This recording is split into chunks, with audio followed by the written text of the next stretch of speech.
భారత్ పాక్ సరిహద్దుల్లో ఉద్రిక్త వాతావరణం ఇంకా కొనసాగుతోంది. సరిహద్దు గ్రామాల్లోని ప్రజల్ని భద్రతా బలగాలు సురక్షిత ప్రాంతాలకు తరలిస్తున్నాయి. అఖ్నూర్, పలన్వాలా, నౌషేరా, రాజౌరి తదితర ప్రాంతాల్లో పాకిస్తాన్ కవ్వింపు చర్యలకు దిగుతోంది. పాక్ రేంజర్ల కాల్పుల్ని భారత సైన్యం సమర్థంగా తిప్పికొడుతోంది. సరిహద్దుల్లోని పరిస్థితిని మా ప్రతినిధి ధనుంజయ్ ప్రత్యక్ష ప్రసారం ద్వారా అందిస్తారు.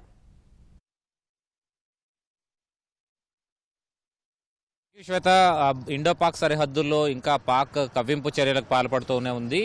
దాదాపుగా ఈ ప్రాంతాల్లో అంతా ఉద్రిక్త పరిస్థితుల్లో కొనసాగుతున్నాయని చెప్పాలి. ఒకవైపు శాంతి మంత్రం పాటిస్తున్నటువంటి పాకిస్తాన్, రెండో వైపు సరిహద్దు ప్రాంతాల్లో మాత్రం భారత్ వైపుకు గుళ్ల వర్షాన్ని కురిపిస్తూనే ఎల్ఎంజీలు అలాగే మోటార్ షెల్స్తో దాడి చేస్తూనే ఉంది. దీంతో సరిహద్దు గ్రామాల్లో ఎప్పుడు ఏం జరుగుతుందో అన్న భయాందోళనలో ప్రజలు బిక్కుబిక్కుమంటూ గడపాల్సినటువంటి పరిస్థితి నెలకొంది. ప్రధానంగా ఆర్ఎస్ సెక్టర్ ప్రాంతంలో కాస్తంత ప్రశాంతంగా ఉన్నప్పటికీ కూడా ఎగువన ఉన్నటువంటి పలన్వాలా, అఖ్నూరు అలాగే రాజౌరి, నౌషారా సెక్టర్లో మాత్రం ఈ కాల్పులు కొనసాగుతున్నాయని చెప్పాలి. ఇద్దరు ఉగ్రవాదుల్ని కొద్దిసేపటి క్రితమే కుప్వారాలో ఈ సిఆర్పిఎఫ్ బలగాలు కానీ సైన్యం కానీ మట్టుపెట్టినటువంటి పరిస్థితి. ఈ ఆపరేషన్ రాత్రినే నిన్న రాత్రి నుంచే కూడా ఈ ఆపరేషన్ కొనసాగుతుంది. అయితే తెల్లవారుజామున ఈ కుప్వారా ప్రాంతంలో ఇద్దరు ఉగ్రవాదుల్ని సిఆర్పిఎఫ్ బలగాలు అలాగే భారత సైన్యం కూడా మట్టుపెట్టింది. మొత్తం మీద ఇన్ఫిల్ట్రేషన్ కూడా జరుగుతూనే ఉందని చెప్పాలి. ఈ ఘటన ద్వారా ఒకవైపున శాంతి మంత్రాలు పాటిస్తున్నటువంటి పాకిస్తాన్ ఈ ప్రాంతాల్లో వాస్తవాధీన రేఖ కానీ అలాగే అంతర్జాతీయ సరిహద్దు ప్రాంతాల్లో కాల్పులకు తెగబడుతూనే ఉంది. ఇప్పటివరకు దాదాపుగా 40కి పైగా సార్లు కాల్పుల ఉల్లంఘన జరిగినట్టుగా భారత సైన్యం స్పష్టం చేస్తోంది. మొత్తం మీద సరిహద్దు ప్రాంతాలన్నీ కూడా ఒక రకమైనటువంటి ఆందోళనకరమైనటువంటి పరిస్థితుల్లో ఉన్నాయి.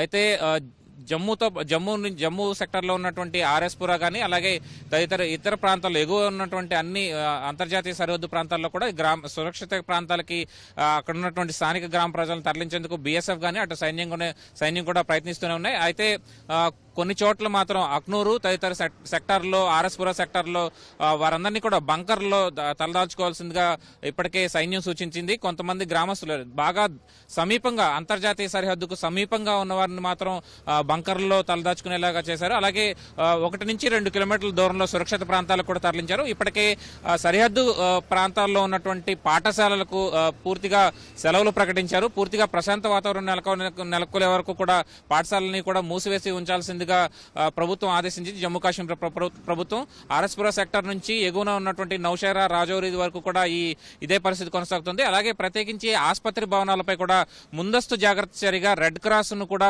పెద్ద ఎత్తున పెయింట్ చేశారు భవనాలపైన.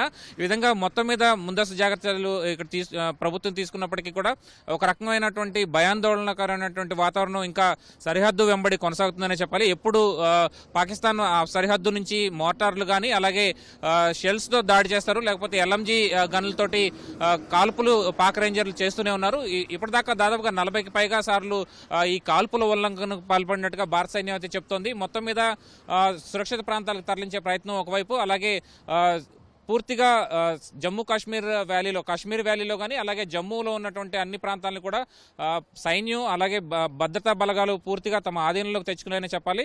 ఎందుకంటే ఎవరైనా ఏ ఘాతుకానికైనా పాల్పడే అవకాశం ఉంది, ఉగ్రవాదులు తెగబడే అవకాశం ఉందన్న ఇంటెలిజెన్స్ బ్యూరో హెచ్చరికల మేరకు మొత్తం కూడా పటిష్టమైనటువంటి బందోబస్తు చేశారు. రహదారి మార్గాలు అన్ని కూడా పఠాన్కోట్ నుంచి ఎగువన కాశ్మీర్ వ్యాలీ వరకు, శ్రీనగర్ వరకు వెళ్లేటువంటి అన్ని మార్గాల్లో కూడా పూర్తిగా వాహన తనిఖీలు చేసిన తర్వాతే లోపలికి పంపిస్తున్నటువంటి పరిస్థితి ఉంది.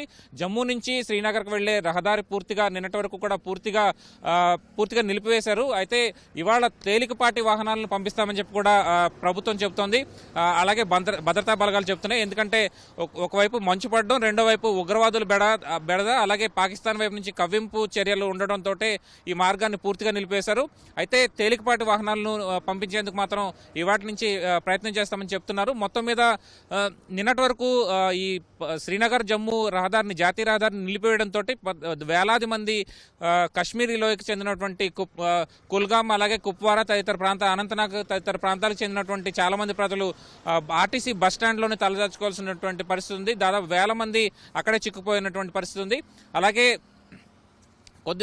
మరికొద్దిసేపట్లో పాక్ సరిహద్దు వాస్తవానికి ఆవల కూలిపోయినటువంటి MiG-21 pilot wing commander Abhinandan Varthaman కూడా కొద్దిసేపట్లో పాకిస్తాన్ విడుదల చేసే అవకాశం ఉంది. వాఘా సరిహద్దు వద్ద, పంజాబ్లోని వాఘా సరిహద్దు వద్ద ఆయన్ని భారత బలగాలకు అప్పగించాలని చెప్పి కూడా పాకిస్తాన్ ప్రభుత్వం నిర్ణయించింది. ఈ నేపథ్యంలోనే అక్కడ వర్తమాన్ను అప్పగించనున్నారు భారత అధికారులకు. ఇందుకోసం పెద్ద ఎత్తున IAF సిబ్బంది అలాగే ఉన్నతాధికారులు కూడా ఇక్కడికి చేరుకున్నారు. ఇప్పటికే పంజాబ్ ముఖ్యమంత్రి కెప్టెన్ అమరీందర్ సింగ్ కూడా సరిహద్దు ప్రాంతాల్లో పూర్తిగా అప్రమత్తం చేసేందుకు ఆయన పర్యటిస్తున్నారు. అయితే భారత వార్ హీరో అయినటువంటి అభినందన్ ను ఆయన ఘన స్వాగతం పలికేందుకు ఇక్కడ పూర్తిగా ఏర్పాటు చేశారు. ఆయన కూడా నేను స్వాగతం పలుకుతాను ఆయన వింగ్ కమాండర్ అభినందన్ కనుక్కుంటూ ఆయన కూడా ట్వీట్ చేయడం జరిగింది. అలాగే అమృత్సర్లో ఆయన క్యాంపు కూడా వేశారు. అయితే మధ్యాహ్నం 2 గంటల సమయానికి 2 గంటల 3 గంటల మధ్య అభినందన్ ను భారత్కు పాకిస్తాన్ అధికారులు అప్పగించే అవకాశం ఉంది. ఇందుకోసం వాఘా బార్డర్ వద్ద అన్ని ఏర్పాట్లు చేశారు. అలాగే వాఘా సరిహద్దు సమీపంలో కట్టుదిట్టమైనటువంటి భద్రతా ఏర్పాట్లను కూడా చేశారు. ఇది ఇక్కడ తాజా పరిస్థితి. కెమెరా పర్సన్ నాగరాజ్తో కలిసి ధనుంజయ్, ఈటీవీ న్యూస్, వాఘా సరిహద్దు నుంచి.